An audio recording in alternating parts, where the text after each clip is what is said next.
Now, I don't know about you, but I'm really getting tired of every single left-wing media outfit like the ABC and The Guardian and every left-wing political party like the Teals falling back on name-calling every time they get emotionally upset about an issue but find themselves without a rational argument. And it's always the same thing. It's always, you're a racist. Dutton is a racist. Trump is a racist. And it's always just plain wrong. Like the fake independent Zali Steggall from what is really the unofficial and unregistered Teal political party, the party that, in my humble opinion, deceived voters a bit before the last election by claiming that they were just backing independence. And then they deceived us again by pretending to be a centrist party when they were far, far more green and red than blue.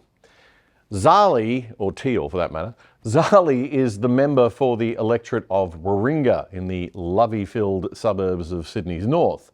And you better pay attention. And I would ask you to be silent.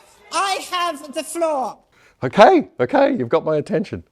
Just so you don't accuse me of playing that little soundbite out of context, she was just chastising the other side of the House, the Liberals, for interjecting. She was just about to tell us how kind and compassionate she was with a story about the real victims of Gaza and why we should be letting thousands of Gazans into Australia. Some people from the other side had the audacity to argue back. And it's true that they shouldn't have been speaking over her. I would ask you to be silent. The member for Cowper will cease interjecting. We heard Order. You in silence. You can hear me in silence. Order. Stop being racist. Leader of the opposition. Order. Order. There is far too...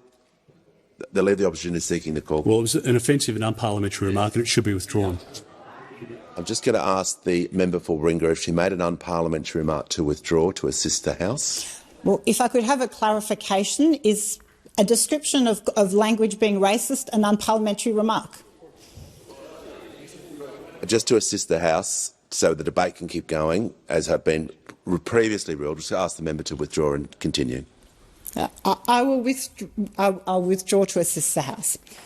And I would ask that the same respect be shown to me to make my contribution on the chamber that you were afforded. Something that does not seem to be a common occurrence when it comes to the opposition. Order. Again. And so when the racism card doesn't work, you play the sexism card. Really? I mean, honestly, how long are we going to play this game? Every Teal in the chamber is a woman, and a financially and professionally successful woman at that. Beneficiaries of a culture and society that's been moving towards ever-increasing enlightenment and equality for hundreds of years. To cry racism and sexism in Australia in 2024 is really living in spoilt brat territory. Yet it's all that the left seem to do. They are a one-trick pony, and they seem to have nothing else of substance, well, nothing of substance really, to offer. If Zali had her way, we'd be opening our country completely to Palestinian refugees and everybody else who has a sad life story. Has she stopped and asked herself why we are the only country on earth taking 3,000 refugees? I think, as I said, Canada's taking a couple of hundred. Why would these refugees need to come halfway around the world to a non-Muslim country built on Judeo-Christian ideas with a vastly different culture to be resettled? Seriously. The real issue is that we have no faith in our own government and public service bureaucrats to screen these people properly. And we're not racist or dumb for saying that, thank you, Zali. We know that 90% of these people are probably lovely and fine. But it's the other 10% that we've got to worry about, the 300 out of 3,000 that might not be fine. It's bad enough that people on the left are so irresponsible and childish and emotionally driven in their thinking and their reacting that they would be so reckless as to assume every Gazan refugee comes from a nice family. But they always take it one step further. They then try to imply that we average normal Aussies in the centre or on the right are dumb somehow. After insulting us by telling us that we're racist and sexist, they then attack our intelligence as if we don't get the deeper things that they understand. Because it's very easy to dehumanise people seeking safety. It's very easy to paint a brush that somehow they are all to be feared. But the reality is we are talking about parents caring about their children, children that are at risk of, that are in a horrendous situation. Yeah, we get it, Zali. We're not heartless, we're not racist, and we're definitely not dumb. You are being naive and childish and hyper-emotional. Gazan refugees come from a culture massively different to ours.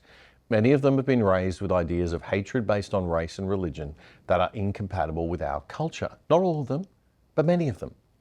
And you want to put them in Sydney tomorrow and think that there'll be absolutely no consequences or problem with that.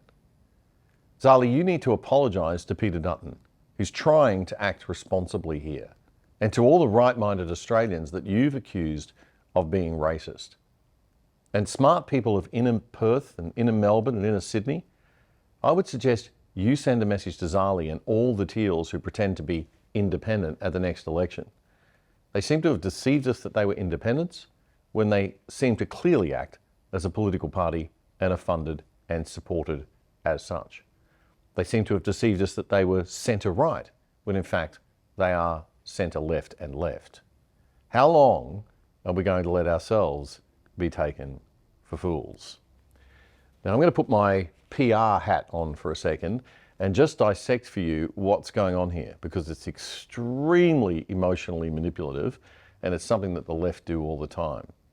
They'll tell a story of one family, a nice family, or any victim of any sad situation. And that's okay, that's fine. That humanises the story, and it's important that we all remind ourselves that behind these difficult decisions that we have to make are actual human beings, so that we don't become heartless. But we still have to be grown up as adults when we make those hard decisions. And the left rarely remember that bit. Zali told the really sad story of a man named Muhammad and his family. They were able to get out, and I met with them only a few weeks ago in my office in Manly. And they're beautiful children that deserve the opportunity to grow up, to go to school, to have an education. Hear, hear. So, can you see the manipulation in that? I mean, who can disagree with the premise that every child deserves a safe home and an education? Nobody. So it achieves the purpose of framing the argument so that your opponent looks like that is what they're opposing. But they're not, of course. They're opposing terrorism and the risk and harm that could come to Aussie kids. This is important because the Liberal Party have lost about 9 out of the last 10 elections because they keep falling for this trick. And you'll always lose if you fall for it. Peter Dutton is probably the first person to stand up and call it out in a long time. The left will then typically go for the jugular with some more moral grandstanding that's totally off the point of the rational argument. They'll then accuse their opponent of extreme moral offence. And so to suggest that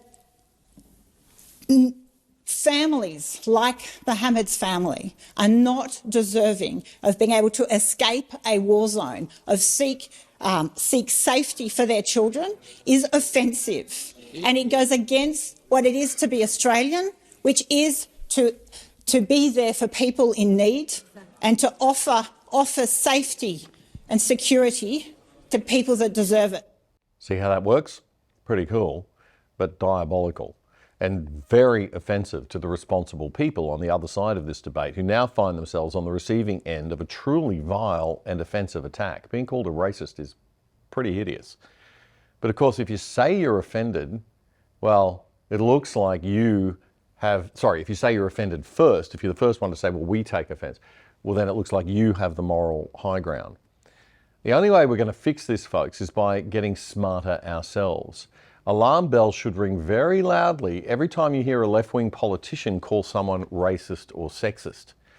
Environmental vandal is another one that they like to use a lot. Anything to stop the debate being rational, grown up, or dealing with the facts of the matter. Sadly, it works on many people who are not grown up rational or know much about the facts of the matter. Alarm bells should have been ringing very loudly if you were watching the Obamas speaking at the Democrat National Convention this week in Chicago. Feelings, not substance. Something wonderfully magical is in the air, isn't it? Yeah. You know, we're feeling it here in this arena, but it's spreading all across this country we love. A familiar feeling that's been buried too deep for far too long.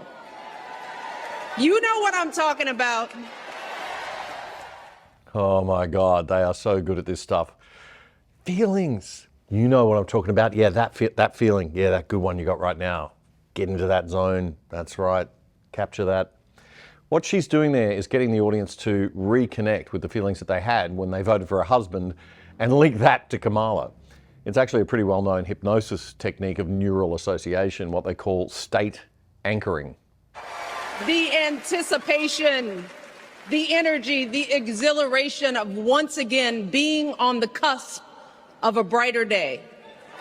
The chance to vanquish the demons of fear, division, and hate that have consumed us. Yes, that would be the division, fear, and hate caused by the philosophy of identity politics, a neo-Marxist left-wing philosophy that views everything as being about race, gender, and sexuality, precisely in order to divide people into tribes of us and them so that they'll vote for you, the Democrats, and see you as the solution to all their problems and hand over control of their lives to you.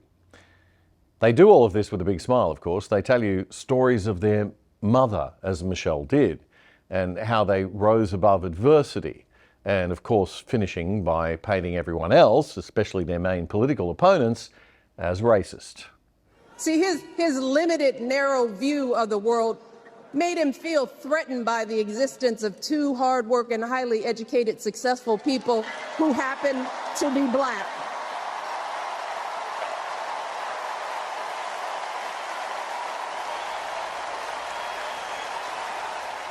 Then the crowd goes wild, and it gets even worse. I want to know, who's going to tell him that the job he's currently seeking might just be one of those black jobs?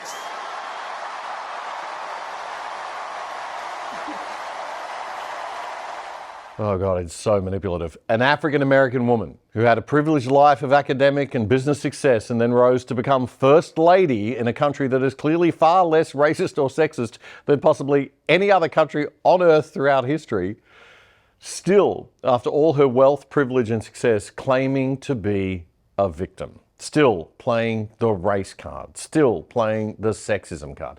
Give me a break. Oh, and let's forget that the current vice president is a woman, and as the left like to say, a woman of colour. And in her official nomination acceptance speech before the Democrats' Democrats' presidential candidate, without any Democratic Party process whatsoever getting her there, Kamala also made the usual waffly, substance-free motherhood statements. I love our country with all my heart. Everywhere I go, in everyone I meet, I see a nation that is ready to move forward, ready for the next step in the incredible journey that is America.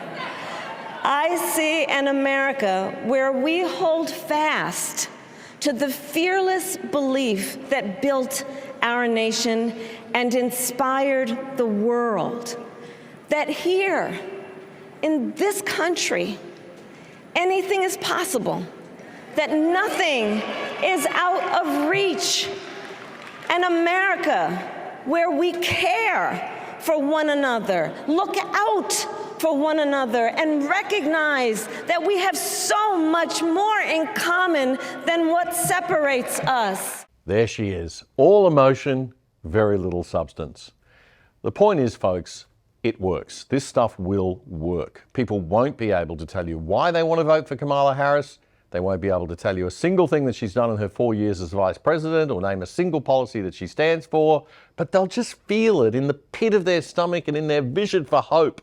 They will believe that these manipulative, power-mad socialists will fix everything.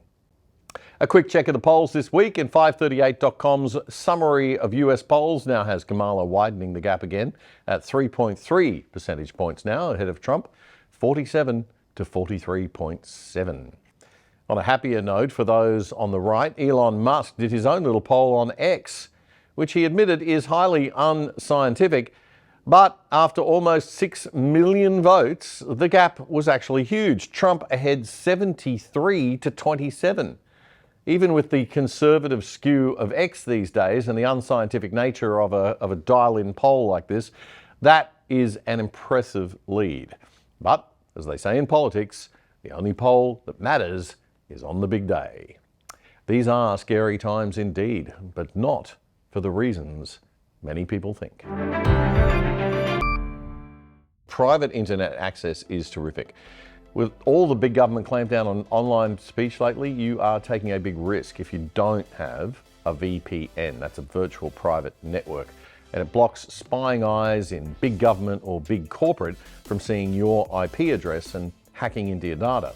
Now, it's super easy and cheap to set it up. It's not technical, even I could do it. And even if you already have a VPN, you should consider switching to these guys, because since I have had zero reduction in my internet speeds, which was a bit of a problem with the one I was using before. And I don't even have to think about this one. It's just on automatically whenever I turn on my computer. And even better news is that the other side has secured a special deal for you, which will get you set up for 83% off the usual price and with 4 months free. And get this, that brings the price down to less than $3 a month. It is absolutely amazing. So jump on it now, sign up to our special deal, and help support us by supporting our sponsors. piavpn.com/otherside. piavpn.com/otherside. If you like that clip, there's more where that came from in our full show, The Other Side. You can watch it right here, the latest episode. And please subscribe to our channel by pressing the subscribe button right here or down here. And remember to click that notification bell too. It all helps. Join us and become part of The Other Side.